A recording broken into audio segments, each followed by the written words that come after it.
Good evening. I'll be on the lookout. Good. How are you? There's someone never mind. We had so much time.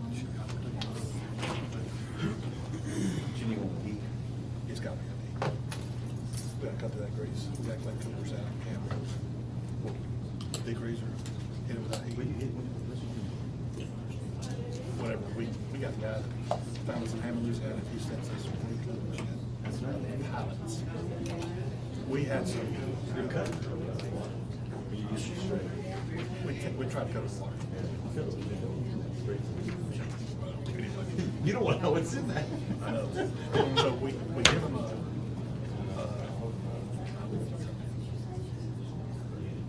we wash it, degrease it, we bleach it. I mean, he said cases and cases. It's not like when I use Zell, straight that purple industrial cleaner, that's, it can't be good for you. Yeah, that's what's in it. Like we have. Your guy gave me 3 different ones, degreasers to try with yours. They weren't. And one of them worked pretty good on too. Just couldn't tell us. We got multiple. Took out those. Burning on with water. Flush scrap out of it.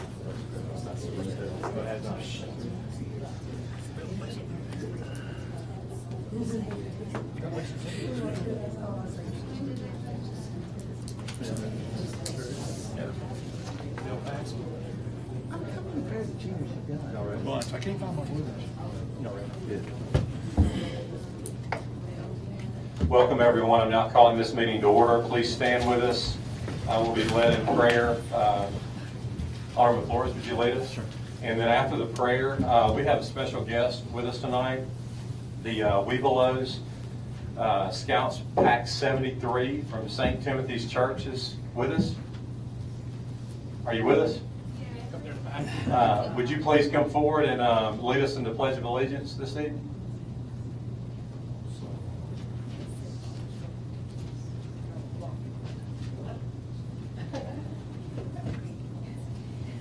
Don't leave me hanging.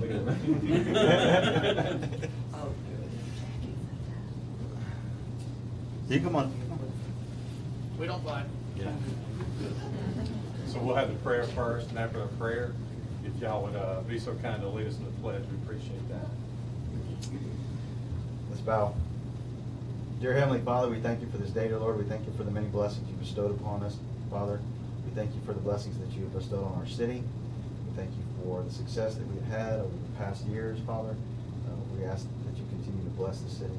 Father, we want to remember you at this time of the year, Father, like we always do. We want to continue to seek your will and discernment, especially for these meetings and how we lead the city, Father.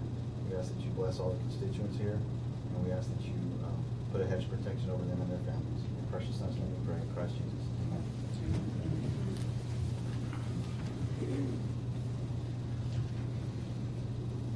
Pledge allegiance To the flag of the United States of America and to the republic for which it stands, one nation, under God, indivisible, with liberty and justice for all. Good job, guys.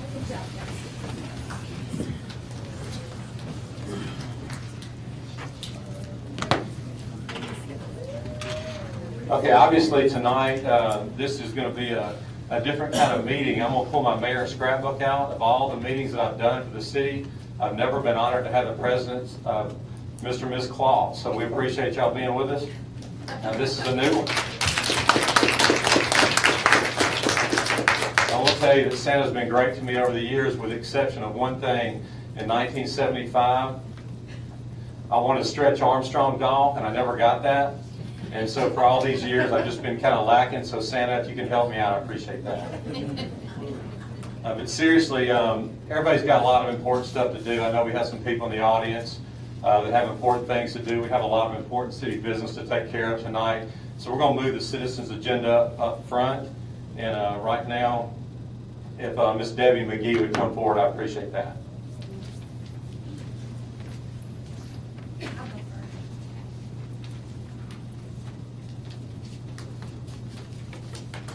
evening. I'd like to take this opportunity to introduce myself. To those of you who don't know me, I am Sandy Hoots, and I'm also the ex-wife of Alderman Charlie Hoots and a co-founder of Christmas on Springfield Cove. Other than the idea of bringing the magic of Christmas to thousands of children each year beginning in 1983 and building the first Santa house, Alderman Hoots has not been part of this event for the past 28 years. I don't have to tell you how heartbroken I am and what has happened to bring us here tonight. My sister Debbie McGee and her family and I have been committed to faithfully for every Friday and Saturday night for the past 35 years, bringing the joy of Christmas and the magic of it to thousands of children and their parents. This certificate of appreciation given to my family and I in 1993 by the late former Mayor Joe Cates should certainly give you an idea of how much it meant to our Board of Aldermen and Mayor during a time when things were not so political and those in office were not so fast to blame or accuse others of the absurdity of misinformation. Several years ago, I contacted the Mayor's office to be added to the board meeting docket to go before the board to ask permission to put up directional signs leading children to Santa, and which has been done for so many years. I was told, Sandy, don't worry about it. You've been doing Santa for so long that your grandfather did. And unless you hear from the city, don't worry about it.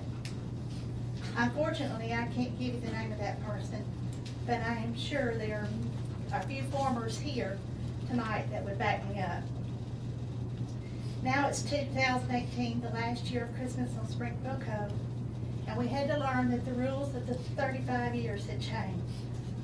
We are no longer allowed to put up the directional signs for Christmas on Springfield Cove in the same spot they have been in for all these years. The reason for putting the signs where they have been is they cannot be seen placed where they are now on off the right of way. Shame on this office and the elected officials that have been sitting on this board for the past 6 years. And not one person has notified me by snail mail, text mail, email, phone call, or violation on my front door to tell me that I needed to ask permission again to put up the signs. After failed attempts to reach the mayor, being transferred to Austin, the code enforcement supervisor, I contacted several current board members. 2 of them were shocked that the signs had been removed and gave us their support over the phone. Another current board member advised me not to reach out to the news media because it would cause hurt feelings and make us look bad. What do you think all this chaos and heartbreak has done to my family? And I that have been so faithful, and I'll bring the real Southampton Santa to the children of this city and DeSoto County. Finally, I'd like to thank the citizens of Southaven and DeSoto County, the many friends, families, and neighbors of Colonial Hill Subdivision in Springfield Cove. To all of our Santas of the years, Celine Bill House, Tom Edcock, Simon Dean, Mike Myrick, Phillips Hentusi, Robert A. and Robert Compton, and the many Santas that have filled in over the years. Thank you, we love you, and we couldn't have done it without you. But mostly to my immediate family, who has been by my side every step of the way, sharing your love and compassion and tears. I love you all very much, and I couldn't have done it without you, and we couldn't have done it without each other. Thank you.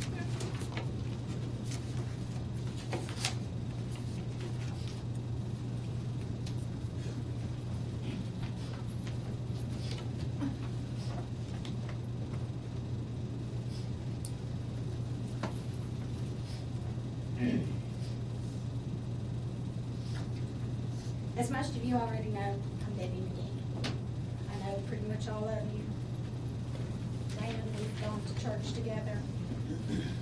William, I played bunco with your mom. Darren, we went to school together. I've been for the most part, a lifelong resident of the city of Southaven, and have always taken pride in our city. I volunteer with the Southaven Volunteers and Policing Group and have for many years.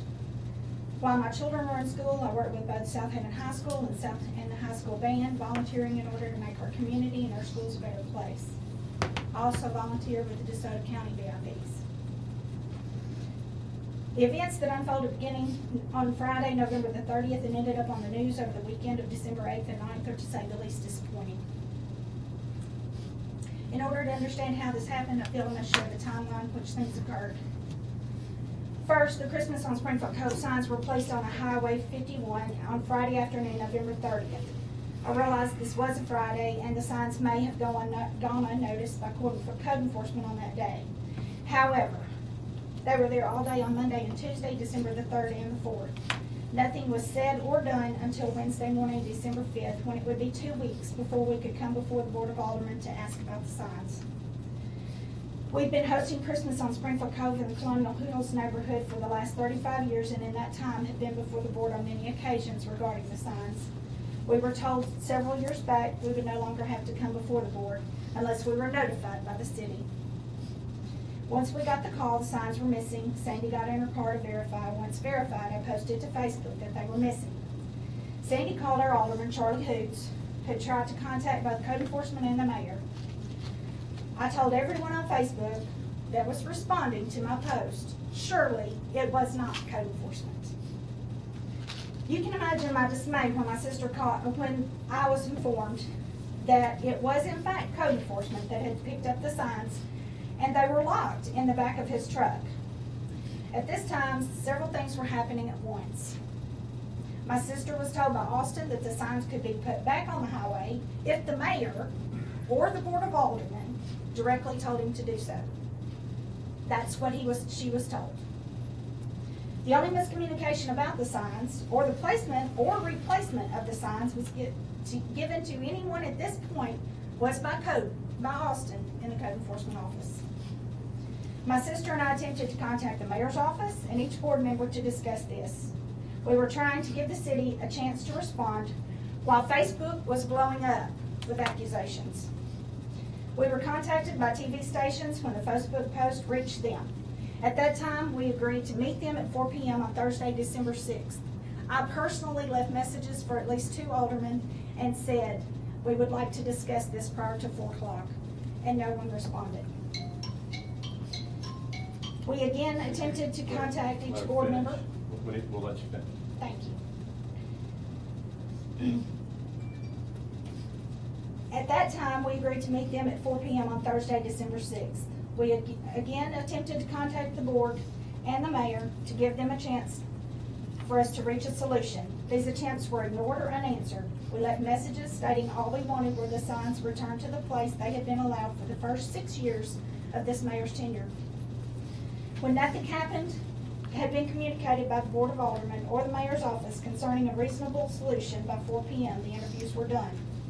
Later that evening, the mayor began a personal attack on Alderman Hoots, accusing him of an absurdity of misinformation.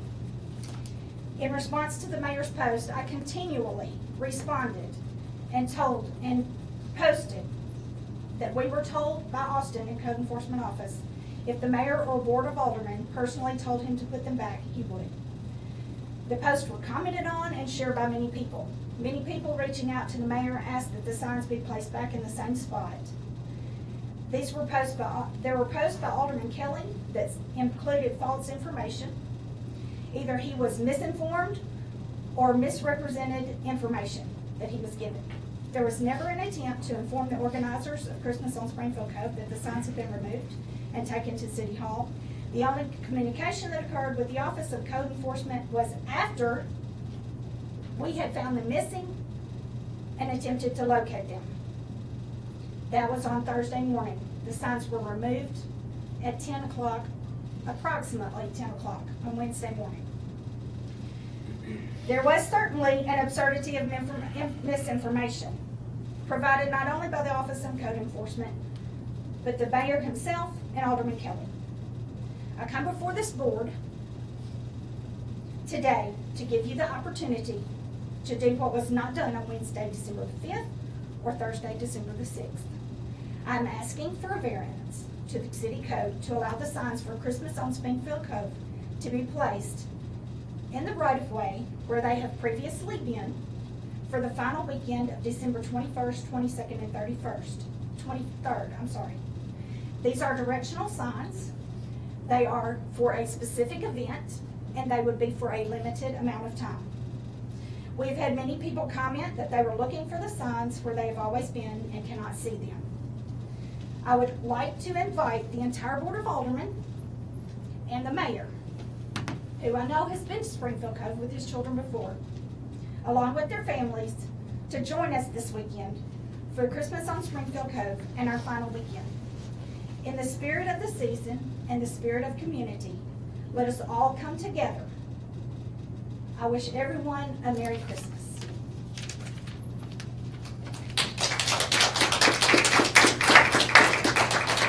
Thank you for coming forward. I really appreciate y'all coming here, and I'm not gonna, again, you have more important things to do as we do. I do want to clarify some, I'm the one that said there was misinformation. The misinformation is really simple, and I can make this real clear for everyone. The current ordinance in the city disallows signs in the right-of-way. So you made the suggestion that I've been mayor 6 years before this. I want to remind you, just to kind of help you understand this, I have over 400 employees that work underneath my supervision. I don't follow them around daily. I know you mentioned something about Alderman Hoots. I'm going to let that go for tonight. I'm not going to talk about that. But the only thing I'll let you know is that the code enforcement officers are doing their job. And when they pull the signs, that's what they do for everyone. Actually, they went beyond what they normally do to protect your signs. The day that they picked those up, Austin kept those in his vehicle because he's familiar with the event. He didn't want the signs to get damaged, and that's why he did that. No one was trying to hide the signs. And I'm telling you tonight, I didn't even know the signs were pulled up until the next day. When Whitney is our planning director, she is the code enforcement supervisor, and she's my department head. She's who answers to me. So the next day, she told me about that. Alderman Hoots sent me a text message, I want to say the night before, and asked me if our code enforcement pulled the signs. And I honestly told him I don't know. And I told you, you can pull your text. I said, contact Austin. He would know. He's our code enforcement supervisor.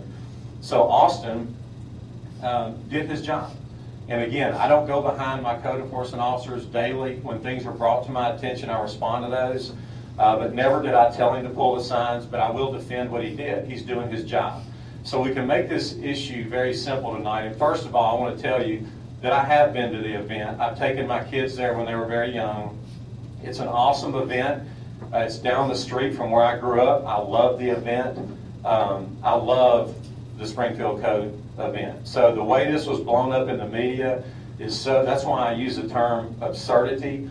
Never at any time did I do anything to harm the event. All that I did was do what I told the people of the city I would do when I raised my right hand in 2013 and 2017, and that is to support federal and state laws and to support the City of Southaven and to do my job the appropriate way. I don't have the authority. I know everyone doesn't understand how municipal government works.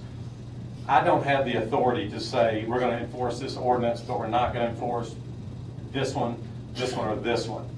The Board of Aldermen is a legislative branch of government. They set the ordinances. So what I told you, and to say that I didn't respond is not correct. I did issue a public statement about 4 o'clock that afternoon, and I was tied up with other city business. To be very frank with you, I was tied up with other issues. That's why I didn't respond until 4. When I responded, I made the solution very clear that no one is against the event. No one's trying to harm the event. The only thing that we've asked to do is move the signs back out of the right-of-way because it's against the city ordinance. So to wrap it up and to be real simple, I love your event. I support your event.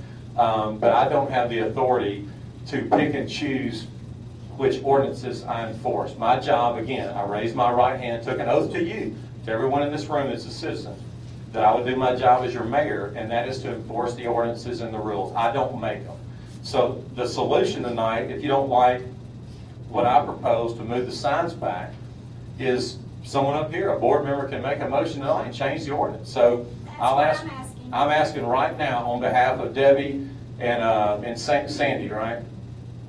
Is there a motion to change the city ordinance to allow signs in public right-of-ways. That's not the way I want that worded. That's not what I asked.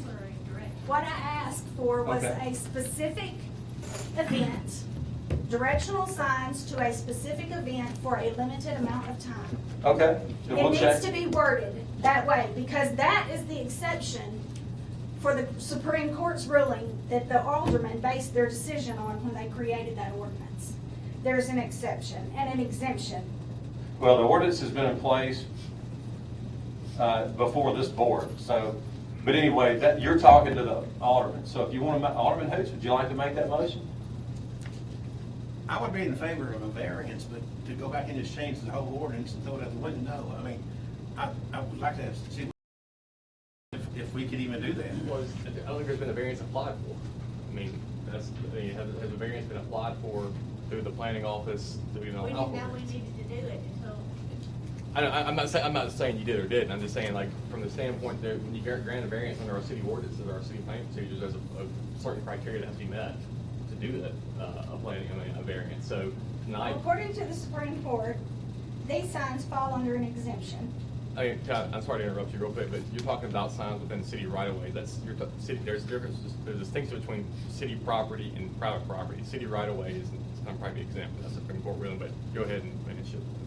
It says these signs are exempted from all provisions and shall be allowed in addition to all other signs allowed. And it goes on to say, historical markers, nameplates, traffic directional signs not exceeding 4 square feet in size and located 1 foot. And it says, Yes. signs not exceeding 8 square feet in size, located at least 1 foot from the right of way.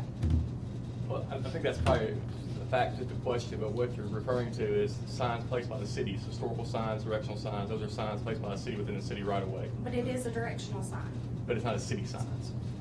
There's a distinction in the Supreme Court. The I mean, as far as we're getting Supreme Court, if we're going to argue Supreme Court precedent would say you're talking about city property, and that would be only referring to a city sign, not a private sign. I mean, I'm not trying to argue. you're on this. fine. That's That's what the fine. Supreme Court said. How far back is the setback we have? Right? Well, that's a good question, and I appreciate the opportunity to explain it, because, you know, it's almost unfair on, when you get on social media, you know, against the advice of many, I remain on social media, but I can tell you that's against the advice of many. But I feel like the people in the city deserve to hear from me, and that's why I do engage. And you know, that afternoon I did engage on Facebook about You the and I've issue. conversed many times over Right. social media. And so I will continue to do that because it's a valuable communication tool. And again, I think it's what the citizens deserve from me, and I'll continue to give that. But what you can't explain every detail on social media is that it's not practical or even possible for our code enforcement officers to have a survey with them. So to answer Alderman Hoot's question, every property is different. Like when you go on any road, the right-of-way is not the same every place. So we use general rules just to help with communication. Generally on an arterial road, highway, behind the power lines. If you put it behind the power lines, you're going to be safe knowing that that's off the right-of-way. When you get into a residential street, it's generally 16 feet from the... Yeah, it'll vary, but you usually have a 50-foot right-of-way, and then the width of the street comes into play, which is based on asphalt, so it could be anywhere from 24 feet to 30 feet, Yeah. give or take, and then But whatever. just to play it safe, we generally would tell someone, if you're 10 feet off the curb, you're going to be pretty safe. So And- every political sign that goes up is in Well, violation, just about. Sure, it is, and we fight that, and I'm glad, again, that you brought that up, because we fight that nonstop. We don't have enough code enforcement officers. The political sign, it is abused, and we don't have enough officers to police that. I mean, Lest we stray, let's get back to what it would take to okay, get our well, signs. let me finish answering Alderman Hoot's question. It's different every time, so they can't take a survey in their hand of every property. So generally, it's behind the power lines on an arterial road or a highway, and it's about 10 feet off the curb in a residential street. I have a question. What would define a city sign? that could go in the right of way? Is it the size? Is it the fact that the city owns the sign? The city owns the sign, city, it's just, I mean, it's a city, a sign, go ahead. I was just, excuse me if I interrupt, I was just gonna quote the ordinance to you, except official traffic and street signs. That's what your ordinance says. So your So parade what would- signs were in violation of that ordinance? What would, No. what would Yes. be an official sign, I guess, then? Is that? Official sign would be the city government. Yeah, city government sign paid by city funds. What if the city bought the signs from Springfield Cove? I mean, you're not advertising a city event at that point. I mean, if you're acting, from that standpoint, you'd be you'd be providing signs to a private entity. I mean, what's to stop it from any entity then wants city signs or city event, the city buys every sign. What if the city sponsored Springfield And Cove? that's something you could do. I mean, example, you have to make What a are the finding in your liability minutes. issues with that? Make a finding in your minutes about why you're sponsoring that 21-1965, I guess, or 21-17-1, the promotion of, that type of thing. You have to find a resolution for all that. But then, I don't know how you would work the signs, because you're still in the sign. I don't know how that affects your right of ways for the signs. I don't think, I would have to look into that. I just wouldn't know right here off the top of my head tonight. Well, this is one of the things I thought about today, because we've denied a lot of very, valuable nonprofits about right-of-way signs and other stuff. And nothing that blew up into a big hoopla, but, we have denied in the past, and I've been thinking today, what would something that we could do? And I hate to hear that Springfield Cove, this is their last year. And one of the things I was thinking of, if there's any way possible, if Springfield Cove would be interested in doing it again, maybe the city could start sponsoring the event, and that way we could actually order directional signs that stayed up year long, directing traffic to historic Springfield Cove, home of Christmas on Springfield. If something was possible, we could donate a little money to help offset the cost of helping pay for Santas or this, that, and the other. I don't know if we could start it this year for this weekend, and I certainly, I know the community would hate for it to go away. I grew up in Southaven, I grew up in Colonial Hills, I went to Springfield Cove, I carried my kids to Springfield Cove. We all hate to see it go away. So do we. I know. Is this anything that would be? Is there a solution that we can come to for this year? And then we would be open to discussing further with the board if they would like to do. But is there some exemption that can be made for the signs for this final year, for this final But week? the signs For the are 3 up though, days. correct? We They do are, have the but signs up. people can't see them. They're down the street.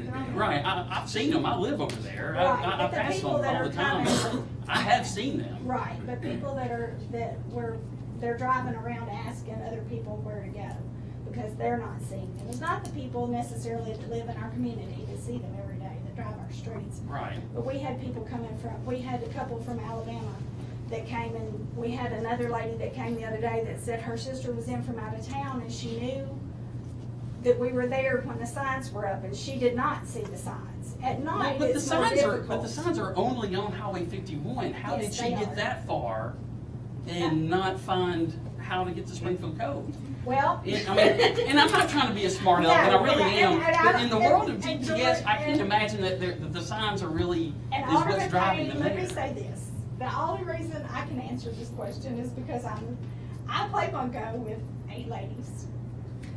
And I promise you, there are, I know 2 addresses. I have to find one house in Hernando, and there's another house in Hernando, and every single time I'm looking for certain benchmarks to mark my place, because I don't know where they live. And they all live here in Southaven and in the DeSoto County area. Well, sure, I think we all do So that too. I think somebody that only comes one time a year, if they are looking to see if Santa is out and those signs are there, they know he's there. But for instance, if so they see the signs on Highway 51 and they turn down Custer going that way, are there other signs There that are is up one that other get sign them? at the corner of Southaven Circle and Custer that, It's in, I think one northbound is at Snappy when you There's go right now. one on the northbound side at Snappy, and there's one. Could we not get permission at the BP there on the corner to? Well, that is where we've always placed it before. Well, no, but to But put they it, took it actually down. put it not in the right of way, but on their property so At that the it's time, close. we were just trying to get them back up in time for the weekend, and I don't know who owns that property, but the people that own Snappy agreed to let us go. I mean, I would be willing to even donate my time to go near the corner and hold signs, you know, if I had to. Granted, I know that's probably against the law too. and I know the GPS, I just put Springfield Cove and it's all I typed and it came right up. Is there 10 feet like in front of the subway over there where they could move those signs back? Is there any kind of limitation towards the intersection they have to be away from? Because now they're half a block down. No, and that's what, and again, I'm not being argumentative, don't misunderstand me, but that day, I indicated that. All you have to do is move it back out of the right of way, but you do have to have the private property owner's permission. So just knowing the area, Sid's Market or Subway, those would be ideal The places. problem there is those signs ended up having to go in cement buckets. because Well, and we the normally solution to put them that, in the ground. just from my experience, you can build a good carpenter in 10 minutes can put legs on those signs. They can be done real quickly. Yeah, we had it done pretty quickly, but again, the reason for that was because to move them, and we didn't know who owned the subway, so we went to places that the person that did that for us went to places where he knew the owners and was able to ask immediately, could we get them back up? But again, it's not, I just want you to know, nobody is, picking on your event. I love the event. I think everyone up here loves the event. Nobody's picking on that. It's really a simple issue of just trying to enforce the ordinance, that's all. Okay, But I so don't let's- have the authority, excuse me, I don't have the authority to change that. These people sitting up here can change it. So you asked to amend the motion, so the motion would be, you make a motion to make a variance and allow there to be signs in the right of way. For directional purposes, For 3 days. for a specific event, for a limited amount of time. What's the repercussions of that, Nick? I'm just saying, there's not been the issue is there's not been a variance actually applied for through the planning. I mean, they filled the form out with you in your office. We have until the 20th when the planning commission meets. That can be done. Yeah, I mean, you go do the variance through that. I mean, but I think you have to show the 4 factors.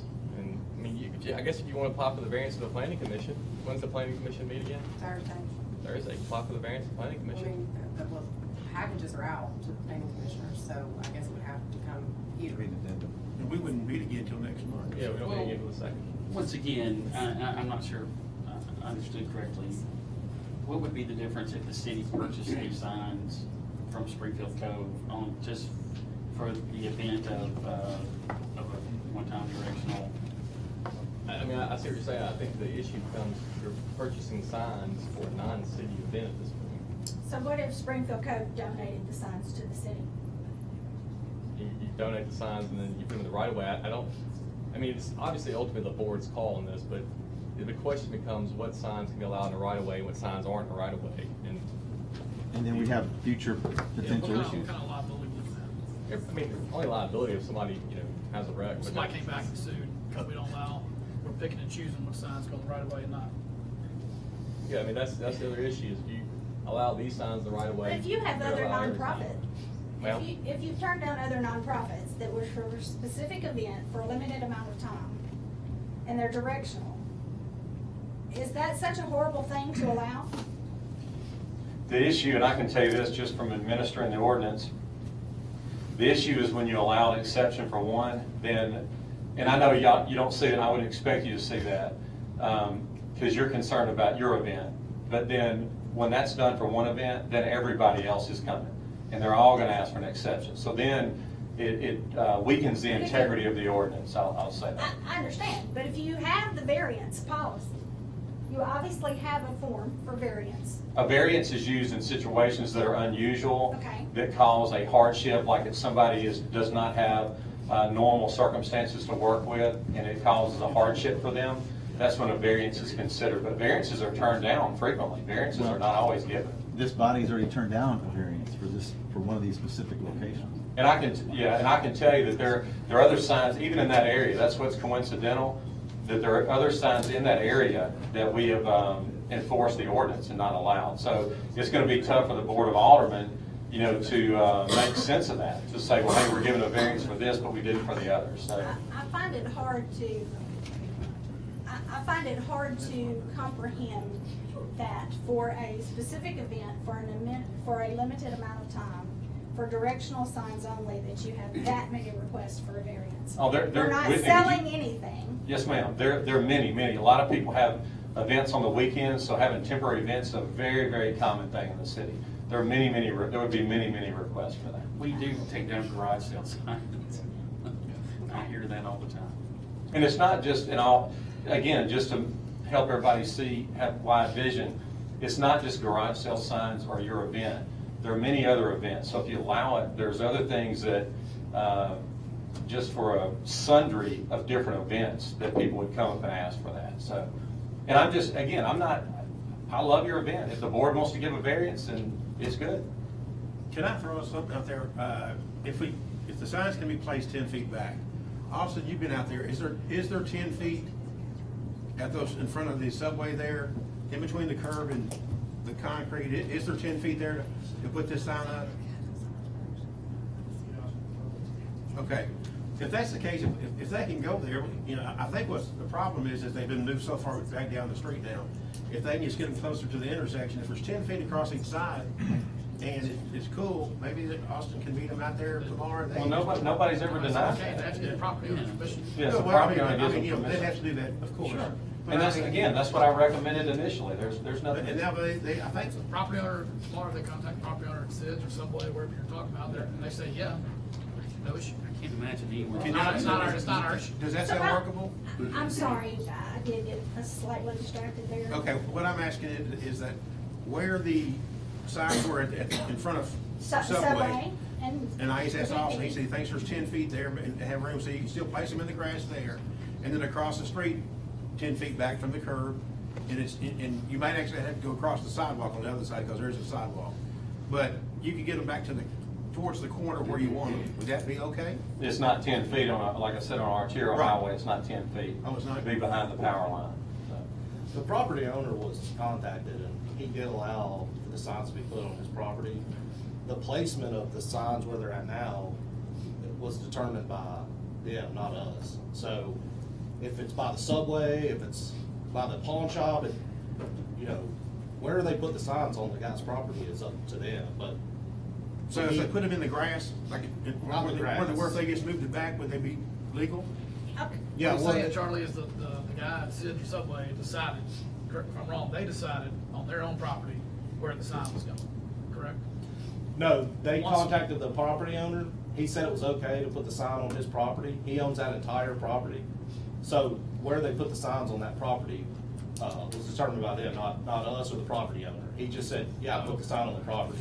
So they could move it closer. So, I mean, they can move it wherever they want. Originally, there's, What you're talking about is up and down the street as opposed to closer to the road where it Right. can be seen. So let me ask this. If we made the variance more directional and more specific to say that an event that had been held for 35 years can place their signs that have been up for 35 years, that are directional signs, that are event-specific signs, and that are up for a limited amount of time, I don't think anybody else asking for a variance will meet that requirement. But you set precedent for anybody else in the future to go with that requirement. Only if they've been here 35 years. You can't make it that way. Why can't you? It's specific. Can you not You're word it the way you discriminating. want it worded? You're discriminating, that's why. Because then you're discriminating on everybody else who wants to have a variance later. And when you discriminate like that, then you subject this city and this body, which we're personally liable for, to a lawsuit.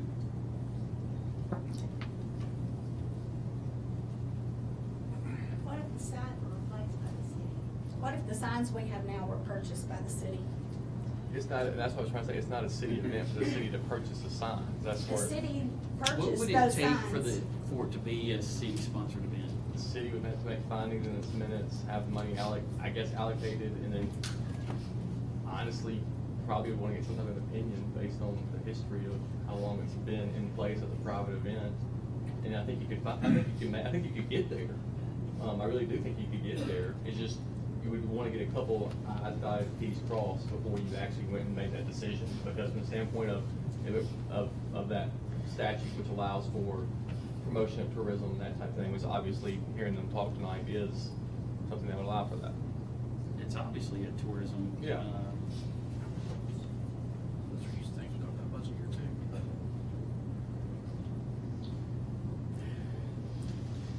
So those are potential solutions. I mean, I think that's a great idea, but. I don't know that it's something we can do by Saturday. Right, but I mean, I think it's a great idea. And the other thing that, and this is Alderman Payne's idea, but I actually think it's a great idea, is eventually you can maybe incorporate that in with a sign that's already there. Like you have a speed limit sign or another city traffic sign, if you had like a plate below there or something like that indicating, Christmas on Springfield Cove, that kind of thing. I think that's something that could be done, but it doesn't sound like it's possible to do that, within a day or so.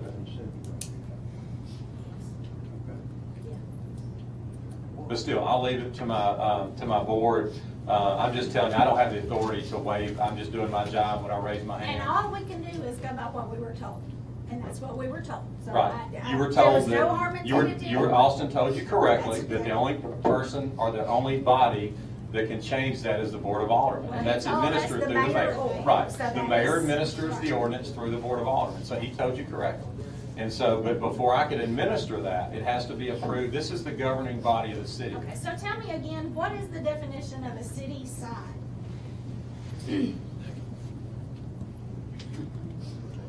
The reason, Well, the ordinance says, the reason we're asking, Mayor, is because previous administration, now I know we don't have anything in writing, but we do have word for word what happened. The first mayor of Southaven, a garbage collector accidentally pulled the sign. The city of Southaven, or out of his pocket as acting mayor of Southaven, paid for new signs. So those signs belong to y'all. They can go in the right of way. Is that correct or not? no, and number one, I'm not Unless we here to had it in rehash. writing. Excuse me just a Unless second. we You had asked it me in a writing. question, let me answer it. Okay. I'm not here to rehash what the previous mayor, I don't Right. think I need to go into any detail for everyone to understand that many of the things that happened with the previous mayor are not the way we want it to be No, now. I'm talking way back, not the Okay, previous. okay. But I'll just ask the question. Nick Manley is a city attorney. Does the mayor of the city have legal authorization to pick and choose the ordinances? Did the mayor have the right, whoever that mayor may have been, does the mayor of the city have the right to tell them that they can put signs in the right of way? Did he have the legal right to do that? Not if it's against the city ordinance. Okay. And that was Mayor Joe Cage, so that was previous to what administration you may have. So Right. this ordinance was changed. But I just wanted to ask, because they were purchased by a mayor, we're well aware they were, and I know ordinances have changed over the years to protect the city and the liabilities, the lawsuits, and I don't blame you for that at all. I know you have to, and I'm glad you do, very proud you do, but my thought was if the city actually purchased them, Yeah, that's a then good we have question. the right to put them even in a right of way when they're not in a interference of traffic. This is my question. Well, and that would be, somebody had to go back and find out if city funds were used or if they were private funds. Private funds, right. Yeah, But so just- I don't, just what curious year, on that would have that. been many years ago, prior to 1997, so. Yeah, it was prior to that. But their question is, Nick, can the city purchase, is that what you're asking, the city purchase the signs, or? Is there any way that the signs can be placed for this weekend? The Board of Aldermen has the authority right now to do that, so if there's a motion, is there a motion to do that? Let me ask Nick one more question. Nick, you said earlier, what's our liability? Yes. And one of them was if somebody has a wreck. From the standpoint of somebody has a wreck and they said it was caused by that sign, I mean, I don't know how much it's your liability, but maybe a city liability from the standpoint of you allowed an unauthorized sign in your in your right of way. And I don't know how far that would go or not, but that would The potential is there. there's always potential for any sign. There's always potential from the standpoint of you allowed it. I'm not saying it would win the day, and I don't want to get into too much detail in open session about it. Yeah, but- I just wondered. I thought earlier, right? Yeah, I mean, I don't know how much that would, I don't know how feasible an argument that would be, but it's a potential. Okay, but we do have to move on, so is there a motion to give a variance for the sign? I'd like to see us be able to work out something. I mean, if it's just placing them as close to the 10-foot from the street as it can be, you know, get them far enough back to where they're, I mean, they may not be directly behind the power lines, but they're in close proximity to that. Because I know they've done that before with other signs, it's like political signs and that kind of stuff, so. I mean, if we can do something like that, I would be okay with that. Okay, but, and again, that's been offered already. Austin's Will that work? explained that tonight, but you have to have the private property owner's permission to do that, so. But So they that's would not be an issue of the inside- city. But his statement said they would be inside the power line. So that would not be on private property according to you. Correct, if it's on public Okay. property, Okay, so currently, then- right now, without an ordinance change or a variance, they cannot be placed on public Okay, so property. Charlie, that's, the answer to your question is no, they can't be placed inside the power lines according to what he said. He means outside, place under to outside the power lines so that they're not in the right of way. As close as, you know, as far back as we As get. far them back away. as you can get. And still be in grass to put them things in the ground. Right. Put them right there. Does that sound workable to everybody? I mean, Well, I think that was always the option. I mean, that's what. That's what the law is now. That was my initial recommendation. So- Yeah, that was always. Are y'all okay There's with no, that? if that's what they're gonna do, there's no action for us to take. Right. Is that okay with y'all? You can put them back where they were, but you're gonna be moving them back as far as you can go, before you hit concrete. Before we hit concrete. And that way you can put your signs there, they're still close to that. And they won't be removed. No, it's real simple. Let's don't get into, like I mentioned earlier, it's either public or private. We can't put the signs in the public property without a variance from you. So does the board want to make a variance to allow them on public property? Or do you want to go with what we initially recommended and have them place them on private property with the owner's permission? I don't know where the power lines are. I think the power lines go right underneath the, where the edge of the concrete. If there's So grass, then- if there's grass there, then It would have to, I think it'll be fine, but it would have to be just inside of the right of way. That's what they have to be in the grass. I mean, I think there's room there. I mean, you've got a sidewalk and then there's grass on the other side of the sidewalk. Yeah, on the BP side, I'm talking about on the side of where the subway is, there's not any sidewalk. I don't know that there's enough grass over on Austin City thought it was 10 feet, but they said it's not 10 feet from the the side. I don't know that it's 10 feet. But again, what you're talking about is nothing that's not already been offered. I mean, Austin just told you he's offered anything that's off the right of way can be, with the owner's permission, can be placed there. That's their choice what they put. I mean, but we could have somebody put together like a wood sign holder to hold it right there. The subway would give us a parking spot to put it there, I don't see what the problem there. Would that be okay with y'all if we try to work out something, to get it closer to the intersections? If we can get it closer to the intersection, closer to the road where people can see it, yes. But again, it's on private property, it's issues already here. Nothing has changed. This conversation is, excuse me, this Okay. conversation is changing nothing. This is what has already been offered. Right. If you put it on, all you gotta do is move the sign back onto public property with the owner's permission. Private And that's what was offered from the beginning. That's- Private property, right. Yeah, that's what was offered from the beginning. There's no problem in doing it. So That's not a no, the violation of the answer ordinance. is no, the board will not. Thank you. So before we close, does the board want to make a motion to change the city ordinance or make a variance to the ordinance to allow them to put the sign in a public right of way? I don't think it's the wisest. I mean, to change the whole law, I think no. I mean, I think it needs to, if it was a variance we could give, something temporary, but I think for us just to go back and rework everything from, it's overkill, I believe. I'm not hearing a motion. One last time, is there a motion to offer a variance to allow the sign in public right of way or to change the ordinance? Hearing none, we'll move on. Okay, next on the agenda this evening is approval of the minutes for the December 4, 2018 meeting. Mr. Mayor, I move we approve the minutes of the regular meeting of December 4th, 2018 with any additions, deletions, or corrections. Second. We have a motion by Alderman Payne, second by Alderman Brooks. Is there any discussion? Hearing none, roll call. Alderman Brooks. Yes. Alderman Hoop. Yes. Alderman Payne. Yes. Alderman Wheeler. Yes. Alderman Flores. Yes. Okay, that motion carries. Next on the agenda is FY 2018 Audit Services.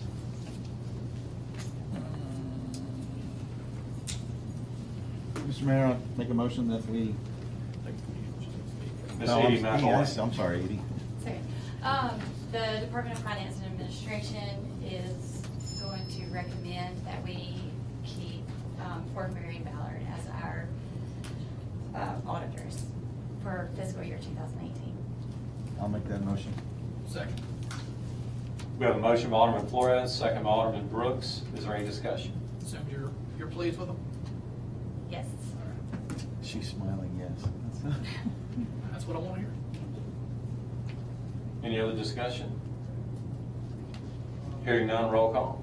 Alderman Brooks. Yes. Alderman Hughes. Yes. Alderman Payne. Yes. Alderman Wheeler. Yes. Alderman Flores. Yes. That motion carries. Thank you. Next on the agenda is FY 19 budget amendment.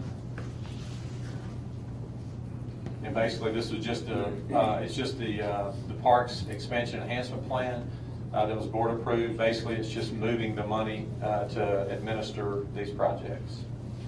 Money from that loan, the loan was 2018. Correct. Mr. Mayor, I move we adopt the resolution of the Mayor Board of Aldermen of the City of Southaven to amend the 2019 budget as presented. Second. We have a motion by Alderman Brooks, second by Alderman Wheeler. Is there any discussion? Hearing none, roll call. Alderman Brooks. Yes. Alderman Hughes. Yes. Alderman Payne. Yes. Alderman Wheeler. Yes. Alderman Flores. Yes.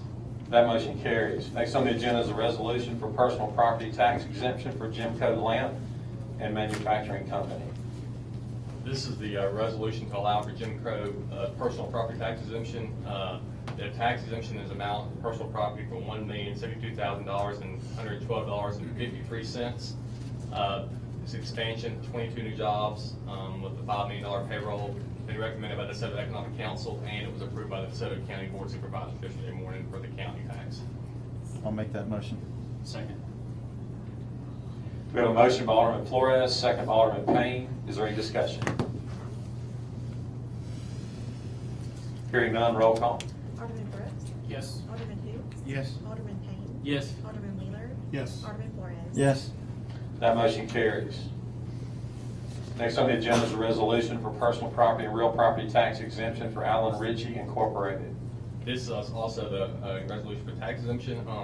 Allen Richie Incorporated for a new enterprise for 213 new jobs, $6,256,000 in payroll. Tax exemption for real property amount of $11,057,283 and personal property amount of $553,292.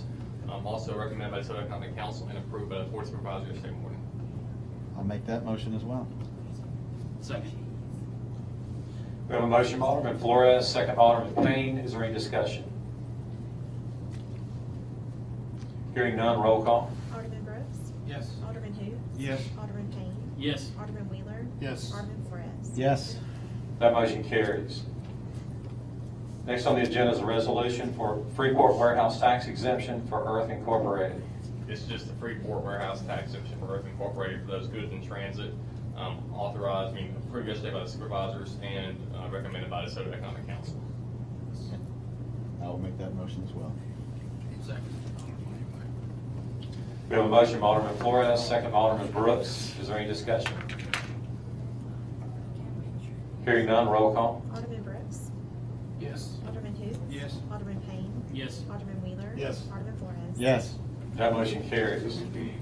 Next on the agenda is a resolution for award of the Field of Dreams Playground. I'll do that. Basically, y'all are aware of this. This is on our Parks and Expansion and Enhancement Plan to add a playground at the Field of Dreams location at Snow Grove Park. This playground is designed for special needs children. We've got the bids there. We have two tonight. One of them is for the playground itself, and the other is for the site prep. So they're both basically in line with budget. $300,000 is the cost of the playground itself. $148,400 is the cost of the site prep, giving a total of $448,400, which is within, I think, the budget that we had estimated before bid of $425,000. So it's pretty much, pretty in line with that. These are our lowest options. So it's my recommendation that we do one at a time. That first of all, that we have a motion to approve the playground for $300,000. Mr. Mayor, I move we adopt the resolution of the City of Southampton Board of Aldermen awarding contract to Great Southern Recreation LLC for construction of the Field of Dreams Playground as presented on this date. Second.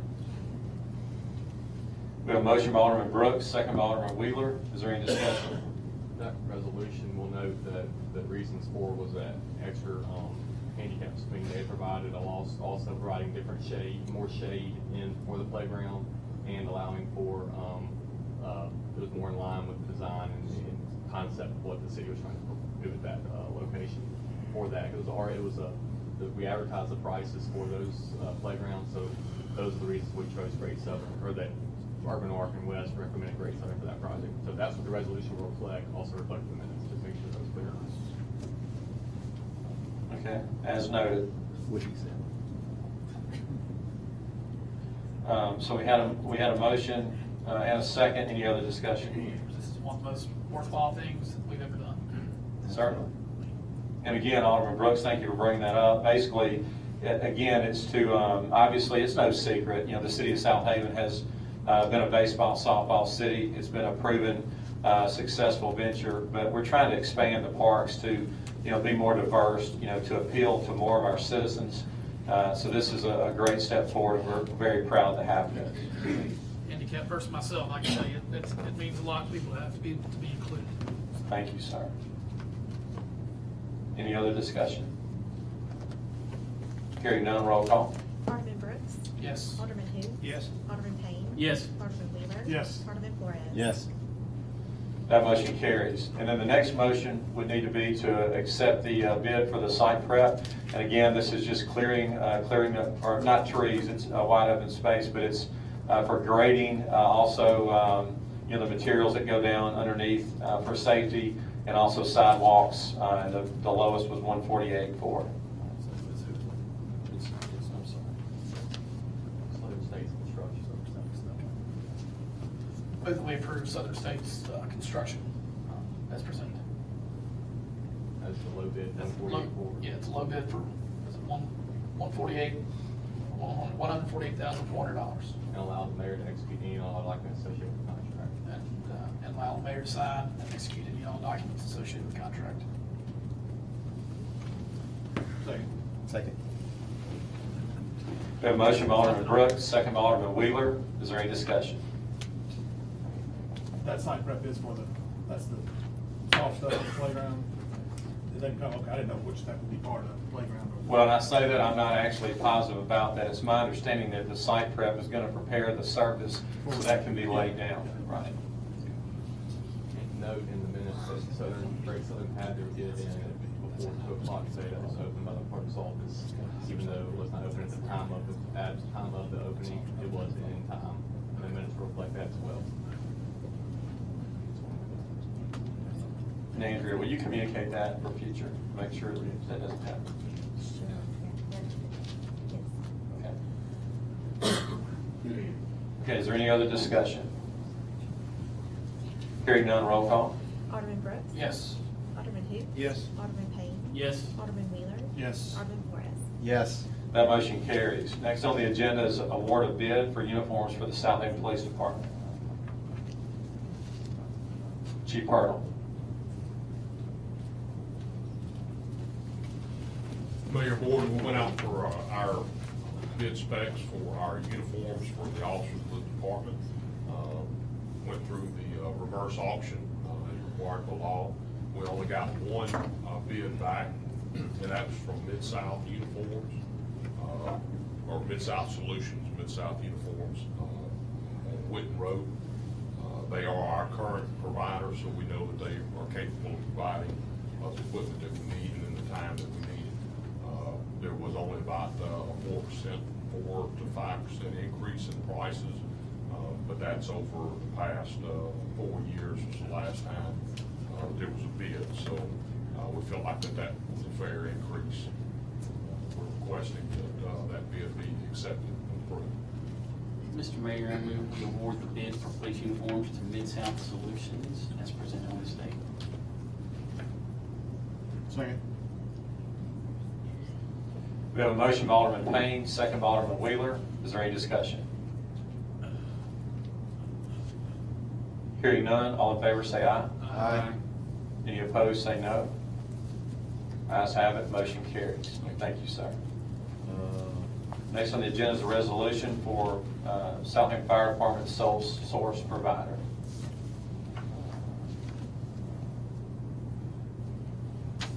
Chief Scallions.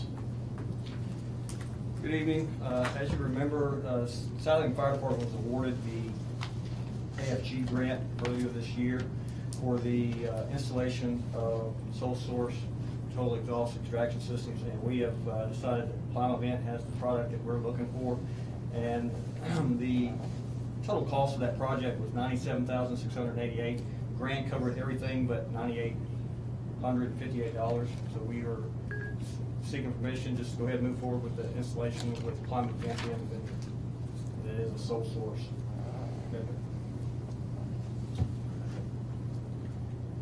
Mr. Mayor, I move we approve Chief Scallion's recommendation and adopt a resolution authorizing single source item purchased by the Southampton Fire Department. Second. We have a motion by Alderman Payne, second by Alderman Brooks. Is there any discussion?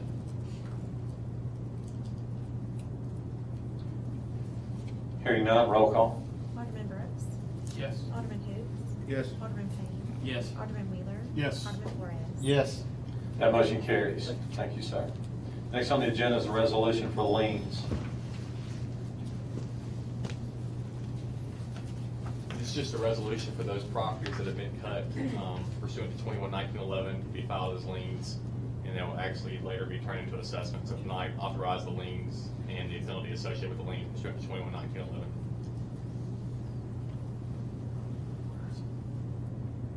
Mr. Mayor, I move we adopt the resolution, Mayor and Board of Aldermen, City of Southaven, adjudicating the cost of cleaning property, imposing penalty, imposing a lien on the same against property as presented.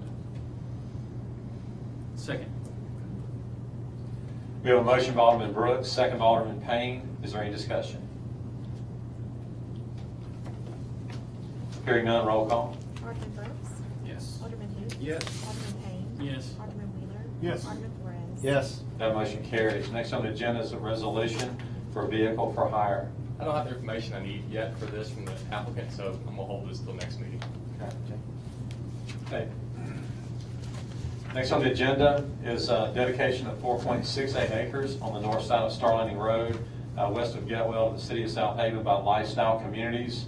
The purpose of this is for our long-awaited fire station number 5. So I know we have Mr. Brian Hill in the audience with Lifestyle Communities, and I want to personally thank Brian for this. This will be big for our city. Have this land where we can build fire station number 5, which will help us protect the residents of the southeastern part of the city better, and also allow for more development in that area. So thank you very much. So is there we need a motion to accept that, correct? Motion to accept it and allow Whitney and the mayor to authorize them to take any and all actions to effectuate the acceptance of the property as listed. Yep. Yeah. So do I just make a motion to accept the? You can say a motion to accept the property of the 4.6 acres and authorize the mayor and Whitney to sign any and all documents, taking any and all action associated with the effectuation of that motion. Right, so moved. Second. We'll state your Raymond. Gentleman and scholar. Gentleman and scholar, that's what he is. We have a motion by Alderman Flores, second by Alderman Brooks. Is there any discussion? Thank you, Brian. Appreciate it. Appreciate it, sir. Thank you very much. And then just one last thing, you know, obviously the securing the property was our first step. The city does have plans in 2020 to construct. You know, that's been part of our long-range plan. Obviously, there'll be a lot more discussion among the board, but the general plan has been in 2020 to start to build the fire station. So any other discussion? Hearing none, all in favor say aye. All opposed say no.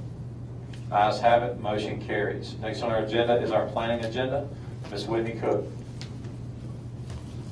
Yes, sir. The first thing we have on the agenda is an application by Joey Schaefer to rezone 9.26 acres of property It's gonna be on the south side of Goodman Road, just east of Elmore. It's currently zoned planned commercial, which is C4. The request is to take it to C3. We're basing the rezoning on a change in the character of the neighborhood.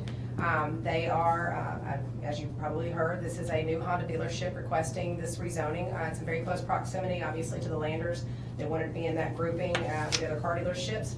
This is our last parcel of land that kind of fits that profile on Goodman Road. It does follow suit with the comprehensive plan designation for future land uses on this, so it was voted unanimously in favor by the Planning Commission. Mr. Mayor, I make a recommendation that we approve item number 1 as presented tonight. Let's make the audience on the hearing. You have the hearing already. We already have the hearing, it's been Okay. posted. I'll second. Okay, on item 1, we have a motion by Alderman Flores, second by Alderman Brooks. Is there any discussion? So Jennings Drive, that's the drive back where like bounce? Yes, they are That's- actually not going to access. You see the corner does hit it. They actually own a portion on the north side of Jennings Drive. There's a parcel past this. What you see in red right there is where the dealership will be located, but they are not going to utilize Jennings Drive as an access point for it. At all. At all. They have about 2 points of access, which you will see when design review comes through. Both points of access are on Goodman Road. And Jennings is technically, the end of Jennings would be the back side of Yes. that development? Kind of hit that far southwest corner of the lot. What's the inner red box? It's 2 parcels owned by the same entity, and they're rezoning both of them. It's a compilation of 2 parcels to get that 9.26 acres. Just, thank you. Is there any other discussion? Is there anyone in the audience that has an interest in the property or surrounding properties that would like to speak? Hearing or seeing none, roll call. Alderman Brooks. Yes. Alderman who? Yes. Alderman Payne. Yes. Alderman Wheeler. Yes. Alderman Flores. Yes. That motion carries. Item number 2 is an application for design review from Slim Chicken's Restaurant. This is going to be located on Lot 1 of the Silo Square, as you can see obviously by the board. We had some adjustments to the actual structure, some landscaping adjustments, some lighting adjustments, which have all been brought into compliance by the request of the Planning Commission. There is a possibility of what they're considering a double-decker patio on this one versus just a single story. That is still in the works. So if the design changes to that, we have the administrative approval to look at that through the mayor's office. But what you see here was the original proposal. Like I said, it has had a couple of tweaks. The materials have been approved by both Brian Hill and by the Planning Commission, meant to have a kind of an aged look to it, so it follows suit with Silo Square. And all the adjustments requested by the Planning Commission have been addressed. So with that being said, we recommend approval as submitted. Mr. Mayor, I make a recommendation that we approve item number 2 on the planning agenda as presented tonight. Second. We have a motion by Alderman Flores, second by Alderman Brooks. Is there any discussion? Are there bike racks since Georgia? That's a very good, that's actually, I think we should add that. Oh, You win the evening. Very, very timely, very timely. That's a big place. We do have a gentleman in the audience who represents Slim Chickens, and I'm not gonna say he's got unhealthy snacks, but he would like to pass out a sample, which he did at the planning Rock commission. on, brother, I'm It was hungry. Great. But he did bring some samples for everyone at the board level to try after the meeting, so I'll let him handle that. And I do understand that we're one of the first locations in the Memphis Metro. Is that fair to say? That is correct. Yeah. And number 1. And again, keeping with the promise of Brian Hill that he would bring something here that we didn't have before. Yes. So again, I appreciate you upholding your commitment, Brian. Any other discussion? Hearing none, roll call. Alderman Brooks. Yes. Alderman who? Yes. Alderman Payne. Yes. Alderman Wheeler. Yes. Alderman Flores. Yes. That motion carries.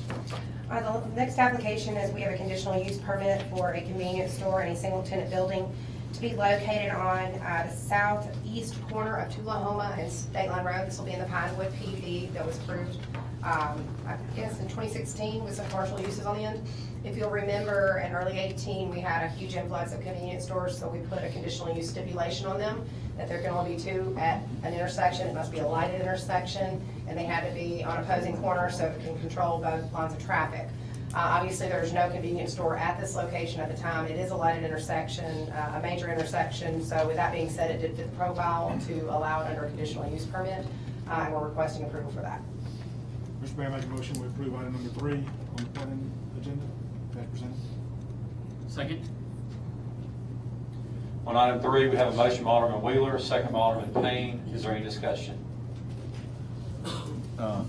Is it a big deal that Southeast is missing a letter? Do it. I'm just, do we, I mean, does it matter?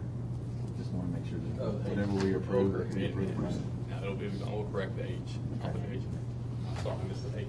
Oh, it was Nick's dramatic letter? Yeah. Oh, really? That's not me. It's See Nick. lawyers that That's think great. about Southeast. Yeah, I did like 4 years, I'm sorry. Andrew, I need that in a minute. Not a problem. Yeah. None of that. Under resolution, you find one letter. You know, Still in there. Bill Buckner is still judged by, you know. Whitney's gonna pay me $10. Yeah, he just. I deserve it. Sorry, it's baseball referencing, Stay. Any other discussion on 3?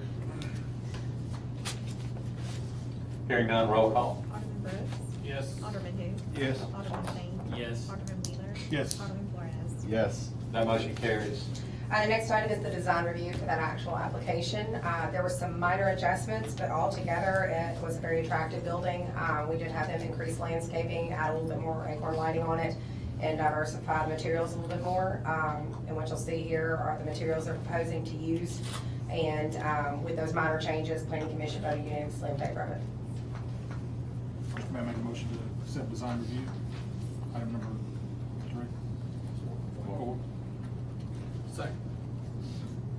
We have a motion by Alderman Wheeler, second by Alderman Brooks. Is there any discussion?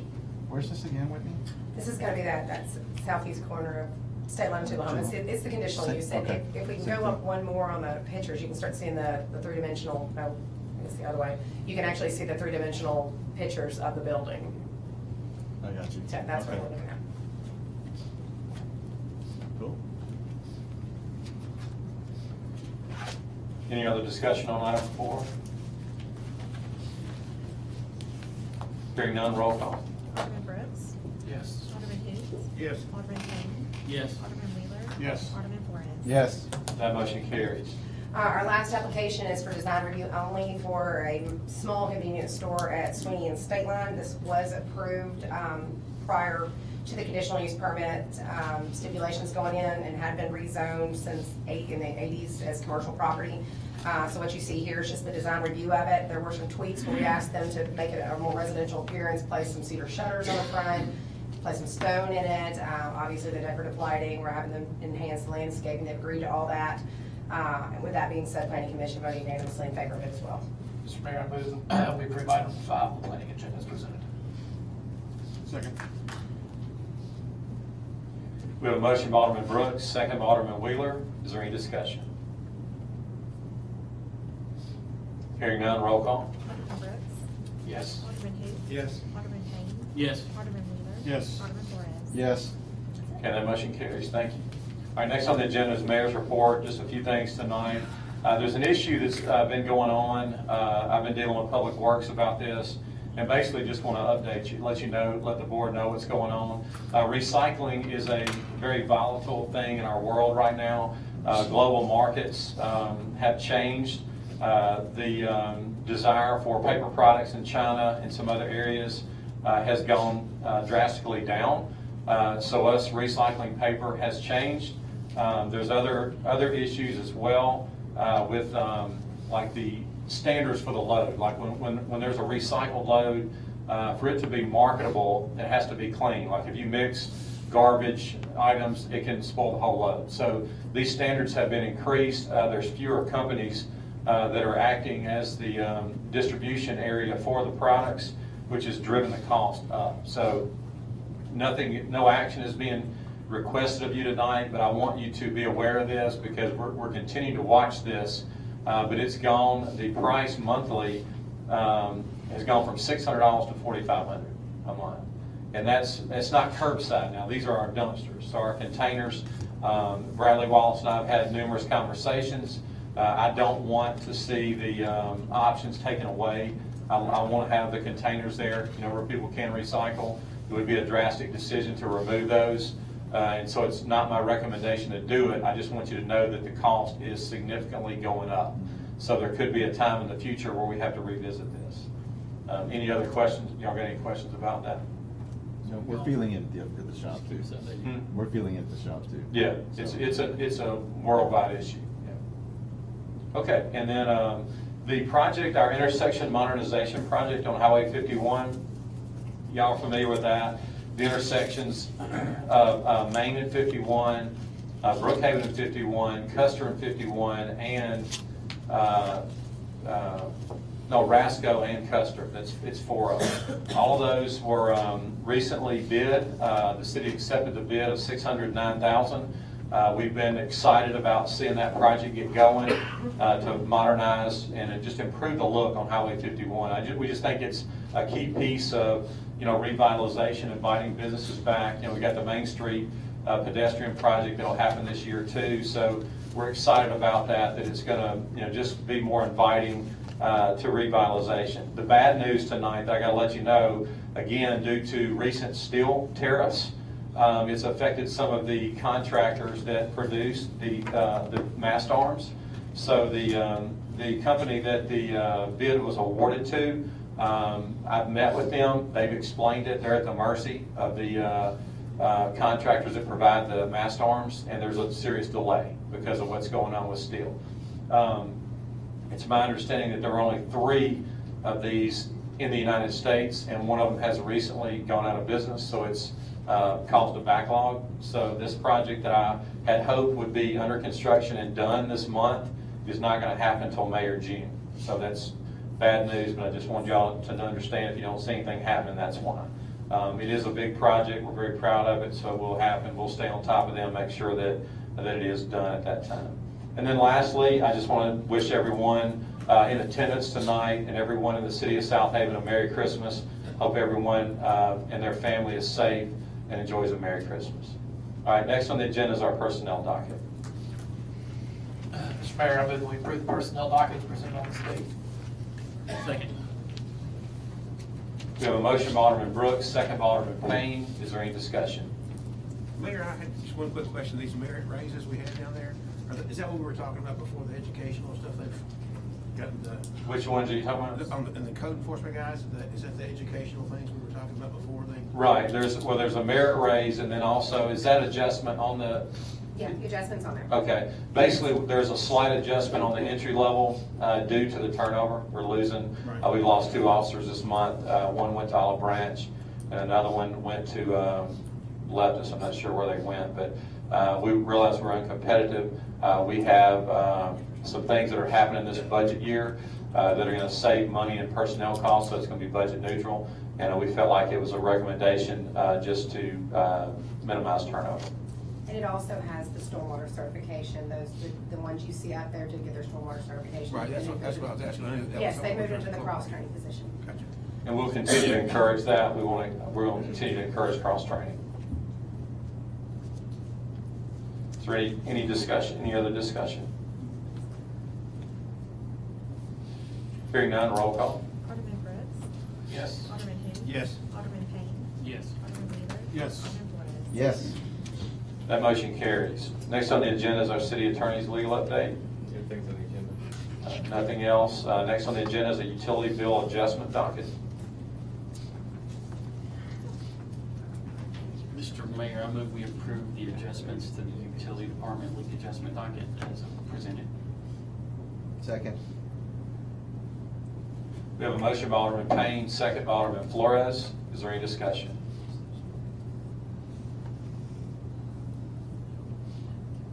Hearing none, roll call. Alderman Brooks. Yes. Alderman who? Yes. Alderman Payne. Yes. Alderman Wheeler. Yes. Alderman Flores. Yes. That motion carries. Next on the agenda is our claims docket. Mr. Mayor, I move we approve the claims docket in the amount of $1,721,597.88, including demand checks. Second. We have a motion by Alderman Payne, second by Alderman Flores. Is there any discussion? Hearing none, roll call. Alderman Brooks. Yes. Alderman who? Yes. Alderman Payne. Yes. Alderman Wheeler. Yes. Alderman Flores. Yes. That motion carries. We have a second. Okay. Is there a motion for docket 2? Mr. Mayor, I move we approve docket number 2 in the amount of $282,960.21. Second. We have a motion by Alderman Payne, second by Alderman Flores. Is there any discussion? Hearing none, roll call. Alderman Brooks. Yes. Alderman Payne.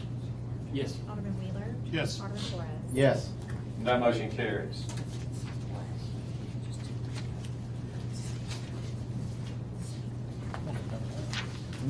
Next on the agenda is to determine the need for executive session. So moved. Second. We have a motion by Alderman Brooks, second by Alderman Wheeler. All in favor say aye. Aye. Any opposed say no.